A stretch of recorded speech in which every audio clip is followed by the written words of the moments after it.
Hello everyone, कैसे हैं आप लोग। आई होप कि आप सब ठीक होंगे। तो देखिए, आज का वीडियो बहुत इंपॉर्टेंट होगा 12th केमिस्ट्री वालों के लिए।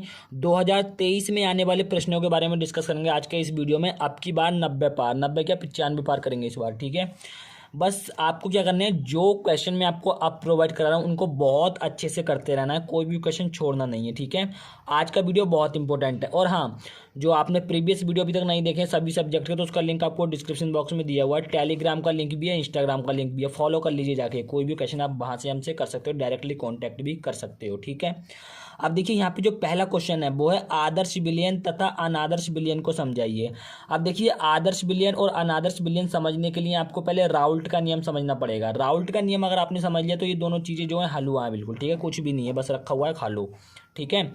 तो राउल्ट का नियम पे मैंने 2 बार वीडियो बनाई थी, तो उसका लिंक आपको डिस्क्रिप्शन बॉक्स में दिया हुआ है राउल्ट के नियम का, उसको देख लीजिए। उसके बाद इसको देखिए, बहुत आराम से समझ में आएगा। अब देख ही लीजिए पहले पूरा जब आए हो तो, ठीक है। अब भी समझ में आएगा, ऐसी कोई बात नहीं है।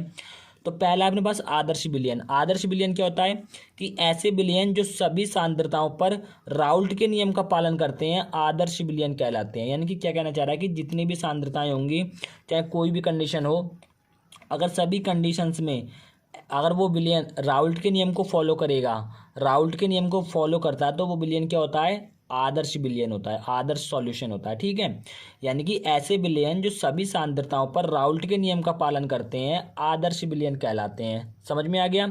अगला क्वेश्चन क्या है, अनादर्श विलयन। अब अनादर्श विलयन ठीक इसका उल्टा होगा कि ऐसे विलयन जो सभी सांद्रताओं पर राउल्ट के नियम का पालन नहीं करते हैं आदर्श विलयन कहलाते हैं। यानी कि ऐसे विलयन जो कुछ सांद्रताओं पर तो राउल्ट के नियम का पालन करते हैं, लेकिन कुछ सांद्रताओं पर राउल्ट का नियम का पालन नहीं करते हैं, तो ऐसे सभी विलयन क्या होते हैं, अनादर्श विलयन कहलाते हैं। समझ में आया, कोई दिक्कत, ठीक है। आगे बढ़ते हैं। दोनों क्वेश्चन आपको इजीली क्लियर हो गए होंगे, मुझे उम्मीद है, ठीक है, दोनों इसमें, ठीक है। अब जो सेकंड क्वेश्चन है वो देखिए क्या है, वो है अपने पास असामान्य मोलर द्रव्यमान। अब इसका मतलब क्या है कि जो मोलर द्रव्यमान होगा वो किसी भी पदार्थ का या विलयन का जो मोलर द्रव्यमान होगा वो सामान्य होता है, लेकिन सामान्य से अलग अगर अलग आ जाए, यानी कि सामान्य होता है। जैसे मान लीजिए जैसे किसी विलयन का जो मोलर द्रव्यमान है वो 95 है, सामान्य 95 मान लेते सामान्य है, 94 हो सकता है, 96 हो सकता है, ठीक है, सामान्य हमने मान लिया।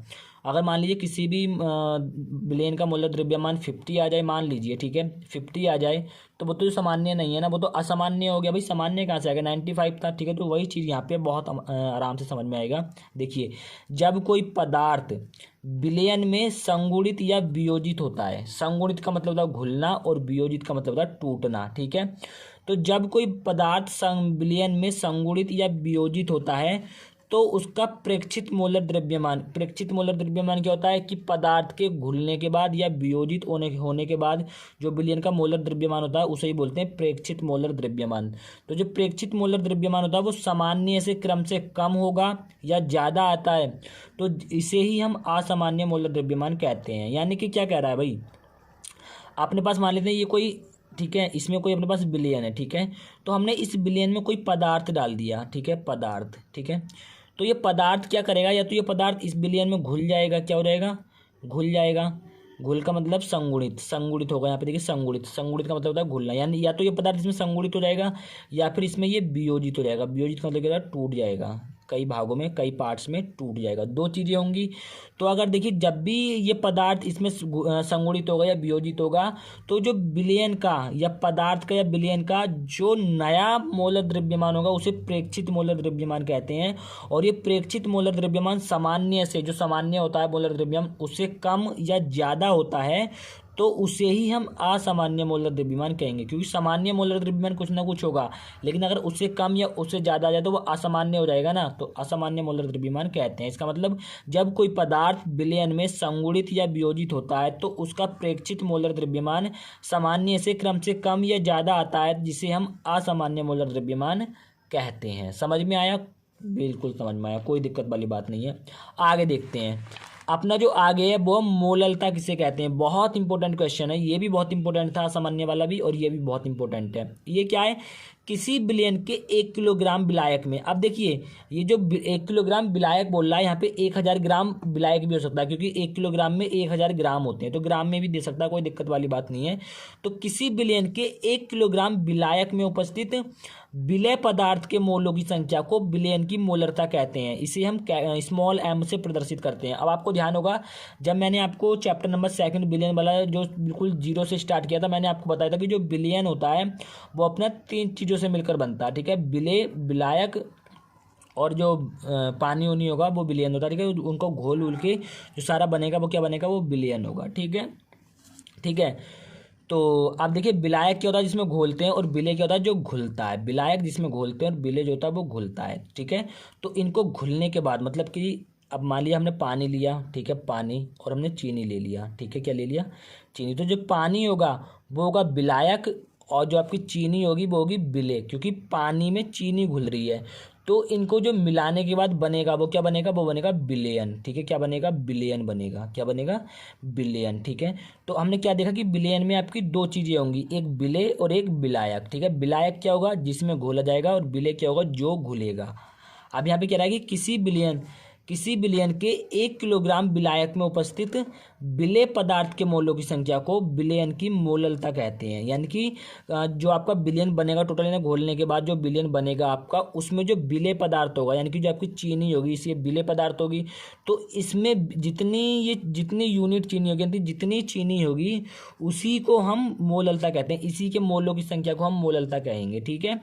क्या कहेंगे, मोललता कहेंगे। तो किसी बिलियन में 1 किलोग्राम विलायक में उपस्थित विलय पदार्थ के मोलों की संख्या को ही हम बिलियन की मोललता कहते हैं, और इसे हम स्मॉल एम से प्रदर्शित करते हैं।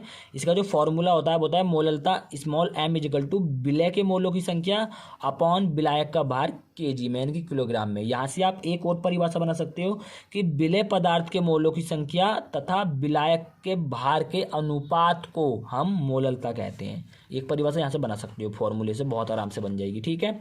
अगला क्या है, मोल परिभाषा से आप क्या समझते हैं, बहुत ज़्यादा इंपॉर्टेंट क्वेश्चन है। किसी बिलियन में उपस्थित विलय या विलायक, मैंने विलय या विलायक अभी क्लियर किया था यहाँ पे, ठीक है। विलय क्या होता है जो घुलेगा, और विलायक क्या होता है जिसमें घोलते हैं, ठीक है। यानी कि पानी में घोलेंगे चीनी को, तो पानी आपका विलायक और चीनी आपकी विलय, ठीक है। और इन दोनों को घोलने के बाद जो बनेगा वो होता है बिलियन, ठीक है। तो किसी बिलियन में उपस्थित विलय या विलायक के मोलों की संख्या, अब देखिए जो विलय होगी, ठीक है, विलय जो होगा उसके मोलों की संख्या को हम मान लेते हैं स्मॉल एन, ठीक है। और जो विलायक होगा, ठीक है, विलायक, अब इसके मोलों की संख्या को स्मॉल एन तो मान नहीं सकते, तो इसको मान लेते हैं हम कैपिटल एन, ठीक है, ठीक है, कैपिटल एन। तो कह रहा है कि किसी बिलियन में उपस्थित विलय या विलायक के मोलों की संख्या तथा बिलियन में उपस्थित कुल मोलों की संख्या के अनुपात को ही हम मोल प्रभाज कहते हैं। यानी कि देखिए अब जो बिलियन में उपस्थित कुल मोलों की संख्या होगी वो तो दोनों का योग होगा ना, दोनों का योग, क्योंकि उसमें विलय भी होगा आपका बिलियन में और विलायक भी होगा, तो इन दोनों का योग होगा कुल मोल, ठीक है। कुल मोल क्या होंगे, इन दोनों का योग, यानी कि n प्लस एन, ये आपके कुल मोल होंगे किसमें, बिलियन में, ठीक है। n प्लस एन कुल मोल होंगे। अब इसमें जो आपका विलय है वो विलय का मोल जो वो एन है, और जो विलायक के मोल है वो कैपिटल एन है, ठीक है। तो कह रहा है कि किसी बिलियन में उपस्थित विलय या विलायक के मोलों की संख्या तथा बिलियन में उपस्थित कुल मोलों की संख्या के अनुपात को ही हम मोल प्रभाज कहते हैं। अब इसे हम तब विलय के इसे हम एक्स से प्रदर्शित करते हैं, किससे, एक्स सॉल्यूट बोलेंगे। यहाँ पे एक लाइन ऐड कर दीजिएगा कि इसे हम एक्स सॉल्यूट से प्रदर्शित करते हैं, ठीक है। तब देखिए विलय के मोलों की संख्या क्या हो जाएगी, विलय का मोल प्रभाज क्या हो जाएगा, एक्स सॉल्यूट इक्वल टू विलय के लिए पूछ रहा है, विलय का हमने क्या माना था एन, तो परिभाषा के अकॉर्डिंग विलय के मोलों की संख्या तथा बिलियन में उपस्थित कुल मोलों की संख्या के अनुपात को हम मोल प्रभाज कहते हैं, ठीक है। अब विलय के मोलों की संख्या जो थी वो स्मॉल एन थी, तो N upon N plus N, ठीक है, समझ में आ गया। ऐसे ही आपका विलायक का मोल प्रभाज क्या हो जाएगा, तो अब विलायक का मोल प्रभाज हमने कैपिटल एन माना था, तो कैपिटल एन आ जाएगा ऊपर, और अपॉन में टोटल जो मोल होंगे आपके वो एन प्लस एन वो नीचे, तो इनके अनुपात को हम मोल प्रभाज कहते हैं। समझ में आया, बिल्कुल समझ में आया, कोई दिक्कत वाली बात ही नहीं है इसमें, ठीक है। अब देखिए जो 5वां है वो है हेनरी का नियम, ठीक है। राउल्ट का नियम मैंने बता दिया है आपको, वो लिंक डिस्क्रिप्शन में दिया हुआ है, देख लीजिए।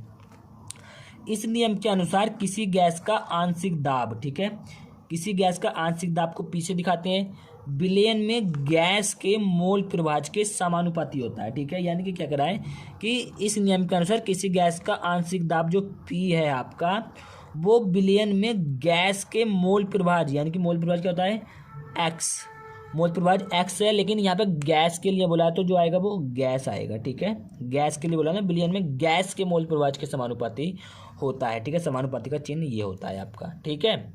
अब जब समानुपाती का चिन्ह हटा दो, एक नियतांक आता है, तो यहाँ पे आ जाएगा P equal to KH gas, ठीक है। जहाँ आपका जो KH होगा, KH वो आपका हेनरी स्थिरांक होगा। क्या होगा? हेनरी स्थिरांक, ठीक है। समझ में आया यहाँ तक? बिल्कुल समझ में आ गया होगा कि इस नियम के अनुसार किसी गैस का आंशिक दाब विलयन में गैस के मोल प्रभाज के समानुपाती होता है।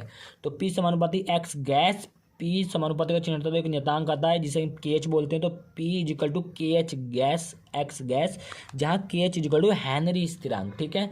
तो अब अगर वीडियो पसंद है तो वीडियो को एक लाइक कर दीजिएगा और चैनल पर नए सब्सक्राइब कर लीजिएगा, ठीक है। देखिए लाइक सब्सक्राइब करेंगे तभी हमारा मनोबल बढ़ेगा, तभी हम अच्छे से अच्छे वीडियो आपको प्रोवाइड कराएंगे।